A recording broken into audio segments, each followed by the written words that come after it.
దేవుడు ప్రతి ఒక్కరి జీవితంలో ఒక విలువైన వారిగా మారుస్తానికి, ఒక క్రియ ఉద్దేశాన్ని నెరవేరుస్తానికి ఒక పని చేయాలి.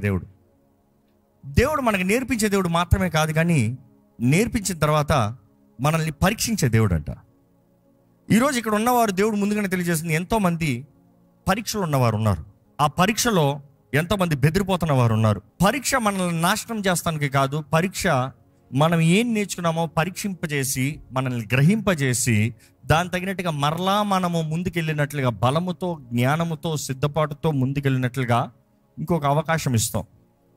ప్రతి పరీక్ష దేవుని దగ్గర నుంచి వచ్చిన మాత్రం కాదు, ప్రతి పరీక్ష అపవాది కలిగి చేసే పరీక్ష కాదు. దేవుడు అనేక సార్లు తన కార్యం చేసేటప్పుడు మనం అనుకుంటాం, దేవా ఎందుకు ప్రభువా నా జీవితంలో ఇలాంటి విషయాలను అనుమతిస్తున్నావు? దేవుడు అంటాడు, అది నీ మేలు కొరకు, దీన్ని బట్టి నీవు ఘనుడిగా లెగుస్తానికి దేవుడి పరీక్ష ఎలాగుంటుంది.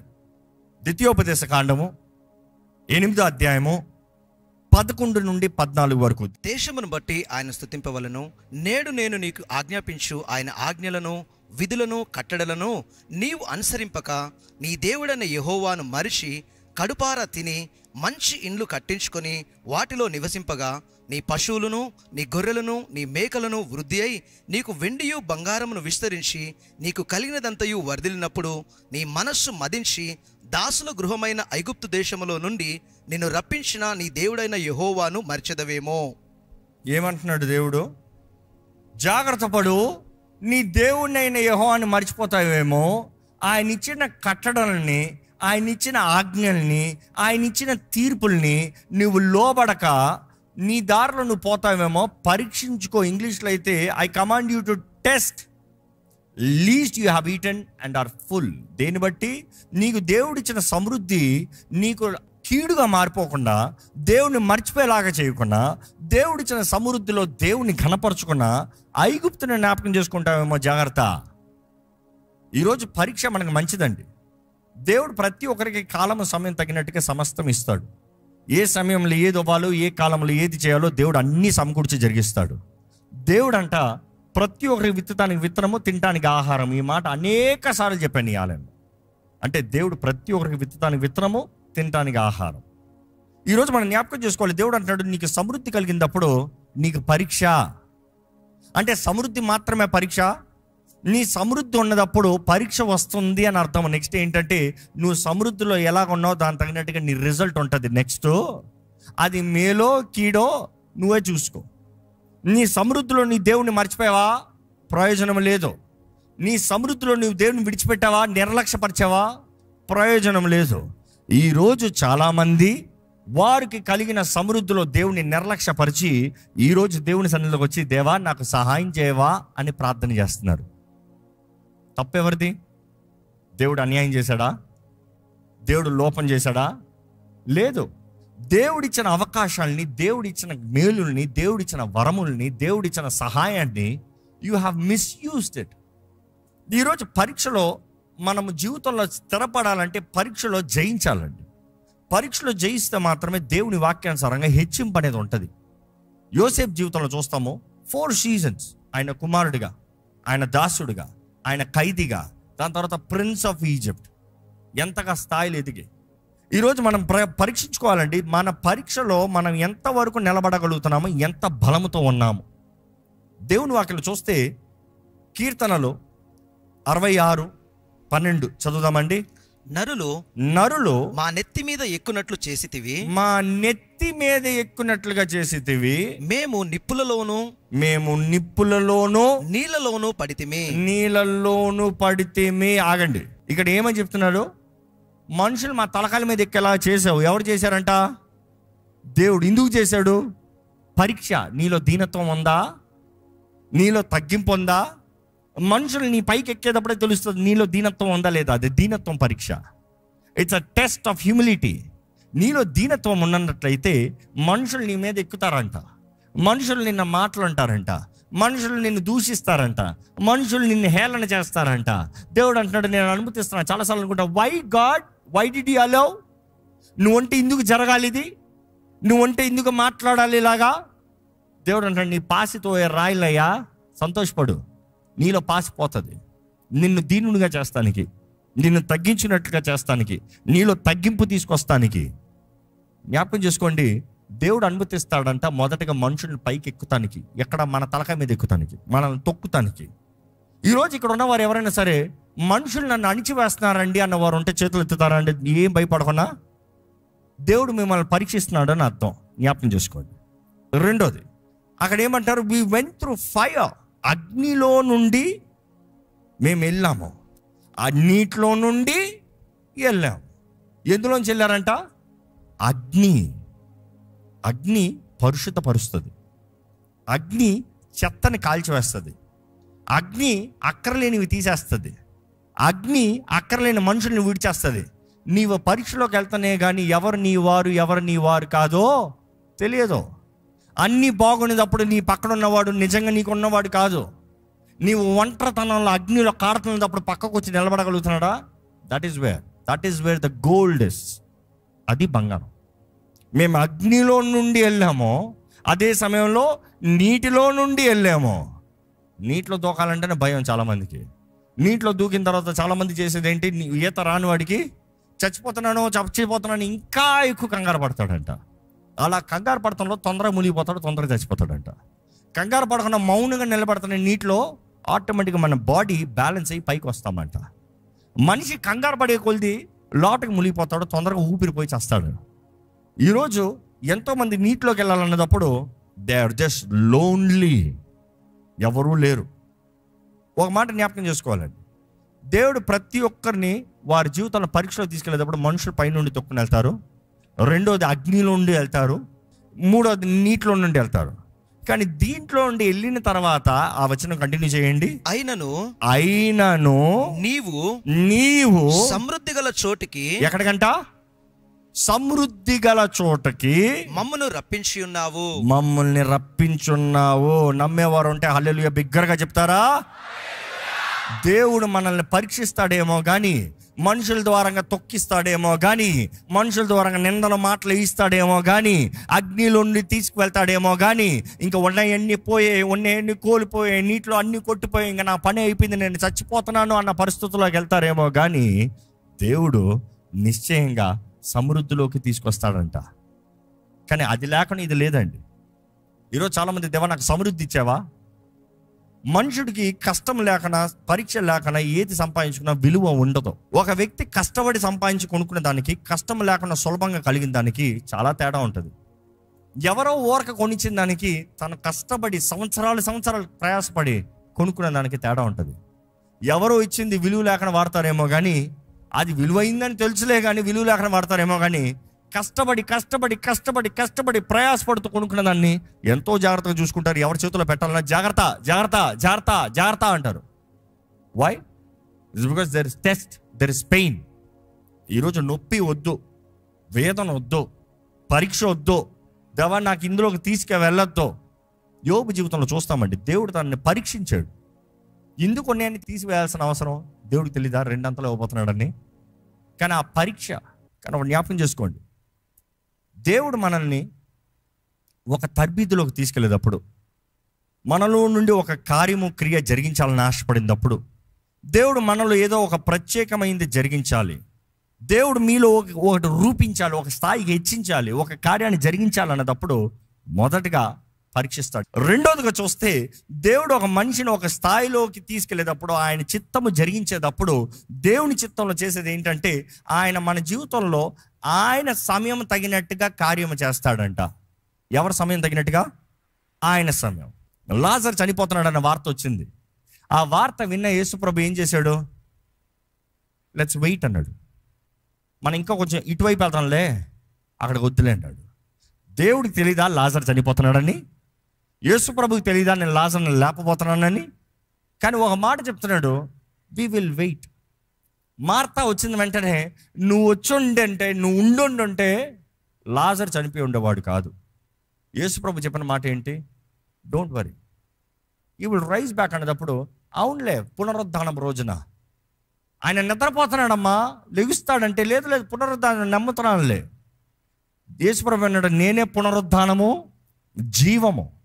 ఆయన సమయంలో ఆయన సమకూర్చి జరిగిస్తాడండి. ఈరోజు చాలామంది దేవుని సమయంలోకి ఎదురు చూడరు, దేవుని సమయంలో మీదకి ఆధారపడరు, దేవుని చిత్తాన్ని జరిగిస్తానికి ఇష్టపడరండి. కారణం ఏంటంటే దేవుడు చేస్తే లేటుగా చేస్తాడు, దేవుడు చేస్తే ఎప్పుడు ఆలస్యమే. కొందరు అడుగుతాను, దేవుని చిత్తాన్ని అడిగారా అంటే, దేవుడి చిత్తం అని అడగాలంటే ఎప్పటికీ అయిపోతుంది కదండి అన్నారు. ఏంటంట, దేవుని చిత్తమని ఎంక్వైరీ చేస్తానికి ఎప్పటికీ అయిపోతుందంట, అందుకని దేవుని చిత్తం లేకుండా చేసేస్తారంట. అప్పుడు వారికి అన్నది ఏంటంటే, సరే దేవుని చిత్తం లేకుండా చేసిన దానికి మరలా దేవా నీకు నాకు సహాయం చేయవా ఈ విషయంలో ప్రార్థన అడగండి. ఎందుకు? నీకు తెలుసు దేవుని చిత్తం కాదని ఎన్నో విషయాలు, నీకు తెలుసు ఇది దేవునికి విరోధమైనది, నీకు తెలుసు ఇది చేస్తే కీడు, నీకు తెలుసు ఇది చేస్తే నష్టము, కానీ నాకు అనిపిస్తుంది ఇది సరి అని. మనుషుడికి ఎప్పుడు అన్నీ మంచి అని అనిపిస్తాయంట, మనుషుడికి ఎప్పుడో సరైన అనిపిస్తుందంట, మనుషుడికి తన స్వార్థం ఎప్పుడో రైట్ అని అనిపిస్తుందంట. అందుకని మనుషుడి స్వభావం చూడండి, ఎప్పుడు నేను రైటు, ఎదుటివాడు తప్పు, ఎదుటివాడు రాంగ్. జ్ఞాపకం చేసుకోవాలండి, దేవుని చిత్తంలోకి మనం సమర్పించుకుంటేనే కానీ, దేవుని చిత్తంలోకి మనం తగ్గించుకుంటేనే కానీ దేవుడు ఉద్దేశించిన కార్యంలో మన జీవితంలో జరగవండి. దేవుడు తన సమయంలో సమకూర్చి జరిగిస్తాడు. ఈరోజు చాలామంది దేవా నాకు సహాయం కావాలని రాత్రికి ఏడుస్తున్నారేమో. Wait on the Lord. Wait on the Lord does not mean sleep. Wait on the Lord means pray and work. Pray and work. ఈ మాటని అమ్మాలి. మనం ఈ అగ్నిలో నుండి వెళ్ళేటప్పుడు ఏంటి మనలో జరిగేది? మనం వేచి ఉండే సమయంలో ఏంటి మనకి జరిగేది ఏంటంటే చెప్పమంటే, మనలో యథార్థతని పరీక్షిస్తాడండి దేవుడు. ఎంతగా మనం యథార్థులుగా ఉన్నామో, ఎంతగా నమ్మకస్తులుగా ఉన్నామో, మన మార్గంలో మన క్రియలు మన కమిట్మెంట్స్ ఎలాగ ఫెయిత్ఫుల్గా ఉన్నాయి, ఇది మొదటి పరీక్ష. ఒకసారి లూకా సువార్త 9:62 చదువుదామంటే, లూక్ 9:62. యేసు నాగటి మీద చేయి పెట్టి వెనక తట్టు చూచువాడెవడైనను దేవుని రాజ్యమునకు పాత్రుడు కాడు. దేవుడి రాజ్యంకి పాత్రుడు కానేరడు అంటే పాయింట్ ఏంటి, అర్థం ఏంటి? ఒకసారి చేయి పెట్టి దేవా వస్తాను అని చెప్పి, దేవా జీవిస్తాను అని చెప్పి, కొంచెం పరీక్షలో, కొంచెం పోరాటంలో, కొంచెం అవమానంలో, కొంచెం ఆశలో, ఈ ఆశల్లో అక్కర్లేని ఆశలు చూసి వెనక్కి తిరిగి చూసేవాడు పాత్రుడు కాడంట. You have to be loyal. మనలో నమ్మకస్తులుగా దేవుడు మనల్ని చూడగలుగుతున్నాడు. మనలో నమ్మకత్వం కనబడుతుందా? నమ్మకస్తుల్ని దేవుడు కోరుతున్నాడంట. నమ్మకస్తులకి దేవుడు ఏదని ఇస్తాడంట. ఆయన పరీక్షించి నమ్మకత్వాన్ని చూసిన తర్వాతనే అధికమైన వాటిపైన అధిపతిగా చేస్తాడంట. ఈరోజు మన జీవితంలో మన పరీక్ష, it is to see how faithful are you. అనుకుంటున్నాడు, మీకున్న కష్టం, మీకున్న పోరాటం దేవుడు మిమ్మల్ని పరీక్షిస్తున్నాడు. నువ్వు నిజంగా దేవుని మీద ఆధారపడుతున్నావా లేదా? ఈరోజు మీ కుటుంబంలో సమస్య, ఉద్యమంలో సమస్య, ఎటువంటి పోరాటాలు ఉన్నారు, ఎటువంటి స్థాయిలో ఉన్నారు, ఎటువంటి ఆశీర్వాదంలో ఉన్నారు. You're thinking everything is fine, but hey ఇలాగమనే అలాగమనే పరీక్ష. నీకున్న స్థానంగా నా లైఫ్ సెట్ అనుకుంటున్నావా? పరీక్ష. నాకేంటి ఈ లైఫ్, నాకు అర్థం కావట్లేదు అంటున్నావా? పరీక్ష. దేవుడు అంటున్నాడు, పరీక్షిస్తేనే కానీ నీలో ఉన్న లాయలిటీ, యథార్థత బయటికి పడదు. రెండోది, పరీక్షలో మనం చూసినప్పుడు, ఈ పరీక్షలో నుండి మనం వెళ్ళినప్పుడు మనలో ఓర్పుని అధికపరుస్తుందండి. ఒకసారి యాకోబు పత్రిక 1:2-3 చదువుతామా? నా సహోదరులారా మీ విశ్వాసమునకు కలుగు పరీక్ష. దేనికి పరీక్ష అంట? మీ విశ్వాసానికి కలిగే పరీక్ష ఓర్పును పుట్టించునని ఎరిగి. అంటే ఏంటంట? విశ్వాసానికి పరీక్ష వస్తే అది ఓర్పును పుట్టిస్తుందంట. మీకు విశ్వాసానికి పరీక్ష ఉందా? దేవుడు ఉంటే ఏడి, దేవుడు ఉంటే ఇందుకు జరుగుతుంది, దేవుడు ఉంటే ఇంక నాకు సాయం చేయడే, దేవుడు అని ఉంటే నాకు ఇందుకు జరిగించడో, దేవుడు లేడులే అనేవారికి దెర్ ఇస్ నో పేషెన్స్. ఎవరికైతే పేషెన్స్ కలుగుతుందో వారి విశ్వాసంలో పరీక్షలో నుండి ముందుకు వెళ్తున్నారు. They are doing the right thing.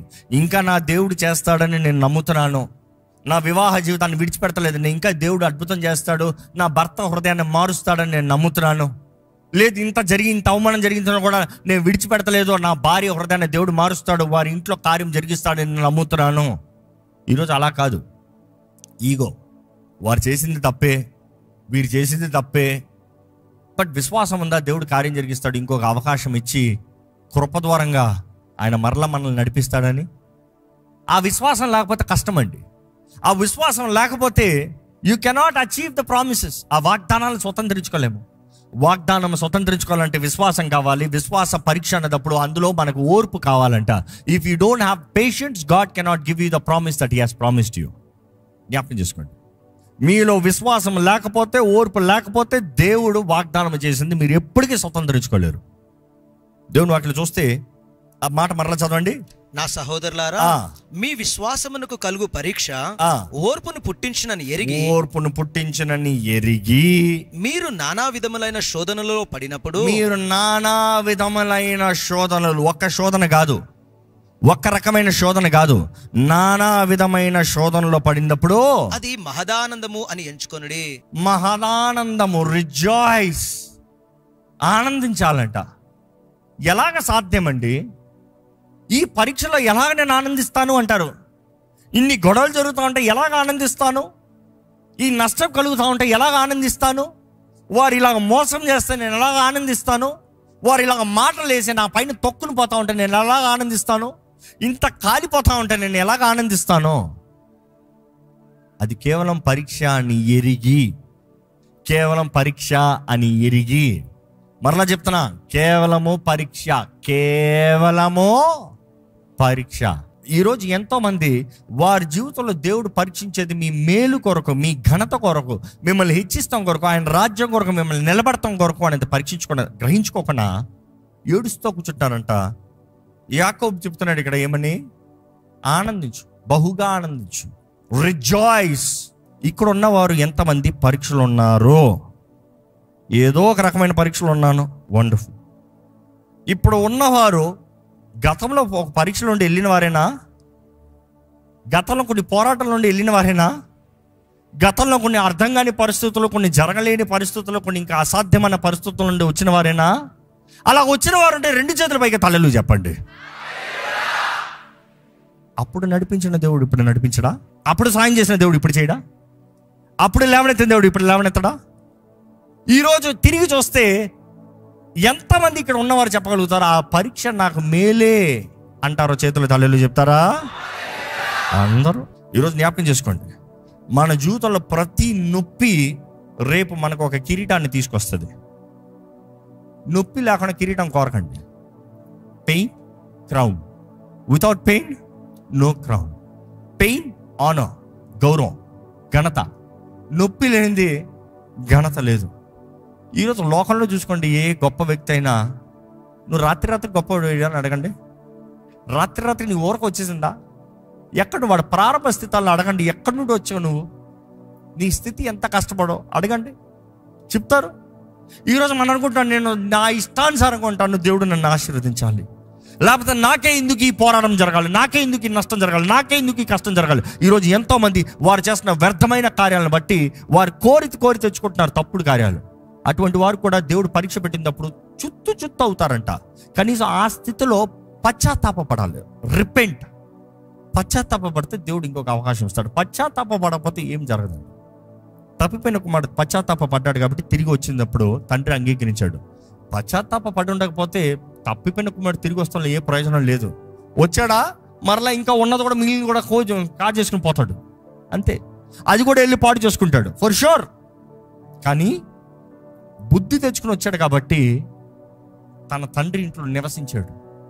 ఈరోజు చాలామంది గ్రహింపు లేని వారుగా, బుద్ధి లేని వారుగా ఉన్నారు. కానీ ఈ విశ్వాస పరీక్ష మనలో సహనం. దేవుడు మనల్ని మనుషులు మన పై నుండి పంపిస్తాడంట కొన్నిసార్లు. ఎందుకని అడగండి, ఎందుకంటే ఆ మాట చదివాము, మనం అంతలో వెళ్ళినా చివరికి కానీ నీవు మమ్మల్ని సమృద్ధిలోకి తీసుకొచ్చావు. ఒకసారి ఆ మాట మాత్రం మళ్ళీ చదువుదాం. కీర్తనలు 66:12. నరులు మా నెత్తిని ఎక్కినట్లు చేసితివి, నరులు మా నెత్తి మీద ఎక్కినట్లు చేసితివి. మేము నిప్పులతోనూ నీళ్ళలోనూ పడితిమి, మేము నిప్పులతో నీళ్ళతో పడితిమి. అయినను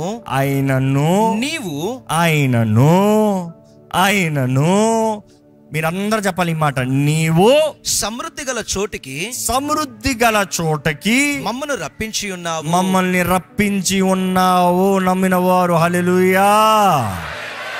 దేవుడు మనల్ని సమృద్ధిలోకి నడిపిస్తాడు. దయచేసి స్థలంలోంచి మీరున్న పరీక్ష, పోరాటం ఏదైనా సరే తగ్గించుకుంటూ, ప్రభువా నన్ను బలపరిచేయ్యా, ప్రభువా నన్ను లేవనెత్తి, ప్రభువా ప్రభువా నాకు సహాయం చేయ ప్రభువా. ప్రభువా నువ్వు తప్ప నాకు వేరే దిక్కులేరయ్యా. ప్రభువా నేను ఓర్చుకుంటున్నాను, నేను సహించుకుంటున్నాను, నేను లోబడతాను ప్రభువా. నీవే నా సర్వమయ్యా, నీవే నా సర్వము ప్రభువా, నీవే నా సర్వము ప్రభువా. నీవే నాకు సహాయం చేయగలిగిన దేవుడివి, నీవే నన్ను బలపరచగలిగిన దేవుడివి, నీవే నన్ను లేవనెత్తగలిగిన దేవుడివి. నువ్వు కాకపోతే నాకు ఎవ్వరూ లేరయ్యా. దేవా నేను నమ్ముతున్నాను, నువ్వు నన్ను నడిపించే దేవుడు, నువ్వు నన్ను బలపరిచే దేవుడు, నువ్వు నన్ను లేవనెత్తే దేవుడివి, నువ్వు నాకు కృప కనికరములు అనుగ్రహించే దేవుడివి. దేవా నన్ను నడిపించయ్యా, నన్ను లేవనెత్తయ్యా. నూరు విప్పి చెప్పండి, ప్రభా నేను నీ మీద ఆధారపడుతున్నాను, నీ మీద ఆధారపడుతున్నాను, నిన్నే నమ్మి ఉన్నాను, నిన్నే నమ్మి ఉన్నాను ప్రభువా. Thank you lord, thank you lord father, thank you lord father. దేవా నీ మేలన్నిటిని బట్టి వందనాలు, నువ్వు చేసిన కార్యాలన్నిటిని బట్టి వందనాలు, నీ కృపను బట్టి వందనాలు, నీ కృపను బట్టి వందనాలు ప్రభా. నీకు వందనాలు అయ్యా, నీకు వందనాలు ప్రభా. Thank you God for everything. ప్రభువా పరిశుద్ధ ప్రేమ తండ్రి నీకు వందనములయ్యా, నీకు స్తోత్రములు ప్రభా. మమ్మల్ని నడిపించే దేవుడు, మమ్మల్ని త్రోసిపోయిన దేవుడు, మమ్మల్ని ఎడబాయిన దేవుడు అయ్యా. మమ్మల్ని పరీక్షించిన కూడా మా జీవితానికి మేలుగా మార్చే దేవుడు నీకు వందనములయ్యా. మమ్మల్ని హెచ్చించే దేవుడు, మమ్మల్ని కనపరిచే దేవుడివి. నువ్వు చేసిన కార్యాలను ఏది మరవలేమో ప్రభా. అయ్యా ఆకాశం కంటే ఎత్తడివి నీ తలంపులు మా పట్ల, అయ్యా భూమి అయ్యా ఈ పునాదుల కన్నా అయ్యా మరి నీ తలంపులు మా పట్ల ఇంకా ఘనంగా లోతుకున్నాయ్యా. జగత్తుకు పునాది వేస్తాక ముందే మమ్మల్ని ఎరిగిన దేవుడివి, మమ్మల్ని కోరిన దేవుడివి, మమ్మల్ని బలపరిచే దేవుడివి, మమ్మల్ని సిద్ధపరిచే దేవుడివి, మా పక్షాన అన్ని సమకూర్చి జరిగించే దేవుడివి. దేవా నీకు అసాధ్యమైంది ఏదీ లేదయ్యా, ఏదీ లేదయ్యా. నిన్నే నమ్మి ఉన్నాము ప్రభా, నీ మీద ఆధారపడి ఉన్నాం ప్రభా, నిన్నే ఆధారంగా చేసుకుని ఉన్నాం ప్రభా. మమ్మల్ని అందరినీ లేవనెత్తు ప్రభా. ఈరోజు ఎవరెవరైతే పరీక్షల్లో పోరాటంలోకి వెళ్తున్నారో ప్రతి ఒక్కరిని తాకు, ప్రతి ఒక్కరిని ముట్టు, ప్రతి ఒక్కరిని దర్శించు, ప్రతి ఒక్కరిని స్పందించు, ప్రతి జీవితంలో నీ కార్యం జరిగించు. నీకు అసాధ్యమైంది ఏదీ లేదయ్యా, ఏదీ లేదయ్యా, ఏదీ లేదయ్యా. You know it all, you do it all Lord. It's your will, you are the master. నువ్వు పరమ కుమారువయ్యా, మేము కేవలం మట్టిమయ్యా, మేము పాత్రమయ్యా. నీ చిత్తమే జరగాలని పెడుకుంటాము, నీ ఉద్దేశాలే నెరవేరాలని పెడుకుంటాము. నీకు అసాధ్యమైంది ఏదీ లేదు ప్రభా. అయ్యా పగిలిన పాత్రలను మమ్మల్ని పారివేయద్దు ప్రభా. అయ్యా పొంగి పొర్లే పాత్రలుగా మమ్మల్ని మార్చు అయ్యా. మరలా మా మీద పని చేయి, మమ్మల్ని విలువైన వారిగా మార్చగలిగిన దేవుడు అయ్యా. అయ్యా మేము తగ్గించుకుంటున్నాయి కానీ నువ్వు ఏదీ చేయవు అయ్యా. మనుషులు మా మీద నుండి అయ్యా పై నుండి ఎక్కినను, మనుషులు మా పై నుండి నడుపుకుని రథాల్లాగా ఎగిరి వెళ్ళినా కూడా ప్రభా మేము తగ్గించుకుంటున్నామయ్యా. వి హంబుల్ లార్డ్. ఎందుకంటే నీ అనుమతి లేనిది ఎవరు ఏది అనలేరు, నీ అనుమతి లేనిది ఎవరు ఏది చేయలేరు. దుష్టుడు నోరు మూయించగలిగిన దేవుడు నీవే ప్రభువా. ఈరోజు ఎంతో మంది మనుషులు అన్న మాటలు బట్టి కుమిలిపోతున్నారయ్యా.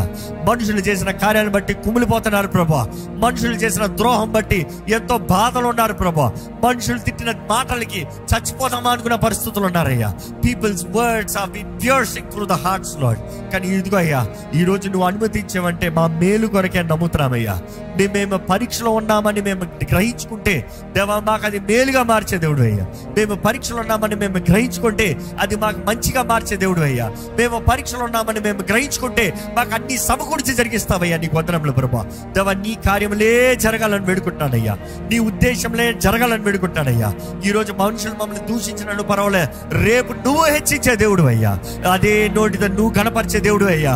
అయ్యా నీకు అసాధ్యమైంది ఏదీ లేదు, నీకు అసాధ్యమైంది ఏదీ లేదు. మేము అగ్నిలోండి వెళ్ళినను, జలముల్లోండి నీటిలోండి వెళ్ళినను దేవా నువ్వు మా తోడుంటానని వాగ్దానం చేశావయ్యా. నువ్వు మా తోడుంటే ఏ హాని మాకు కలగదయ్యా. అగ్ని అయినా కూడా మాలో చెత్తపోతుందేమో కానీ the substance what you have given, నీవు ఇచ్చిన సబ్స్టెన్స్ మా నుండి ఎక్కడికి పోదు ప్రభా. దేవా నీవు మమ్మల్ని ఎంత పరీక్షించడం, చివరికి ఆ పరీక్షలో నిలబడితే విశ్వాసాన్ని కాపాడుకుంటే స్థిరులుగా మా భక్తి కలిగిన వారిగా మేము నిలిచి ఉంటే ప్రభా మమ్మల్ని అన్నిటిలో నుండి మాకు సమృద్ధిలోకి తీసుకొచ్చే దేవుడివి. The riches in fulfilment lord father. దేవా నీ కార్యంలో, నీ ఉద్దేశంలో ఈరోజు ఈ ప్రార్థన, ఈ వాక్యంలో అయ్యా ఎవరెవరైతే ఏకీవించి నీవు మాట్లాడుతున్నావు అంగీకరించి ఈ ప్రార్థనలు నీ చేతుల్లో సమర్పించుకుంటున్నారో వారి జీవితంలో జరిగించమని వేడుకుంటున్నాను ప్రభా. అయ్యా నీకే కోట్లాది వందనములయ్యా.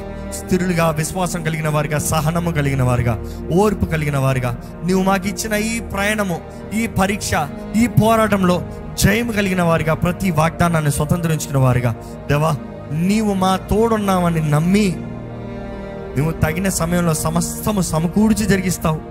నిన్ను ప్రేమించే వారికి నువ్వు సమస్తము సమకూర్చి జరిగిస్తావని ఆ మాటను విశ్వసించి నీ బిడ్డలు వెళ్తున్న ప్రతి పోరాటంలో నీవే జయంనిచ్చి అన్ని విషయంలో కావాల్సిన దృష్టి దయచేయమని వేడుకుంటూ కలవరపరచే కార్యాలు, కలవరపరచే మాటలు, కలవరపరచే వ్యక్తులను దూరపరిచి నీ ప్రేమతో మమ్మల్ని అందరినీ నింపి నీ వాక్కు తగ్గ జీవితం మాకు దయచేయమని వేడుకుంటాను. అదే రీతిగా ప్రభా నువ్వు ప్రేరేపిస్తున్నావయ్యా. ఎవరెవరైతే ఇప్పటికే అసాధ్యమైన పరిస్థితులు ఉన్నా, నేను ఇంకా నా పరిస్థితి ఇంకా తారుమారైపోయింది, నా జీవితం ఇంకా నష్టంగా మారిపోయింది, ఇంకా నా జీవితంలో ఏమాత్రం అవకాశం లేదు, ఇంకా నా జీవితంలో ఇంకా అంత నాశనమే, నా కుటుంబం నాశనం అయిపోతుంది, మా అన్ని కోల్పోతున్నాము, నాకు ఇంకా కరువే, నాకు ఇంకా బాధే, మా పరిస్థితికి రేపు ఏమవుతుందో అన్న పరిస్థితులు ఉన్నవారు నీ చేతులకు అప్పచెప్తున్నానయ్యా. వారు నీ ముందు తగ్గించుకుని నీ సన్నిధిలో ప్రార్థన చేయించుండగానే, నీ ముందు తగ్గించుకుని ఈ రాత్రి నీ సన్నిధిలో ప్రార్థన చేయించుండగానే నజరేయుడైన యేసు నామములో వారు ప్రార్థనకి జవాబుగా ఆశ్చర్య సహాయము కలుగునుగా కానీ ప్రకటిస్తున్నాను. దేవా, నీ ముందు తగ్గించుకుంటే చాలు ప్రభా, నీ ముందు సమర్పించుకుంటే చాలు ప్రభా.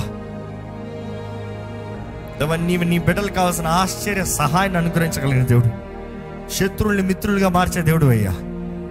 ఎవరైతే మొండిగా ఉంటారో వారి ద్వారా నేను కార్యాన్ని జరిగించగలిగిన దేవుడు అయ్యా. దాన్ని బట్టి నిశ్చయంగా ఇది నీ ద్వారా మాత్రమే జరిగిందని తెలుసుకుంటామయ్యా. దేవా, నీ బిడ్డలు బలపరిచి సమయం అయిందని ముగించుడుగా నీ బిడ్డలు ఇక్కడ నుండి తిరిగి వెళ్ళుచుడుగా నీ సన్నిధితో నడిపించు.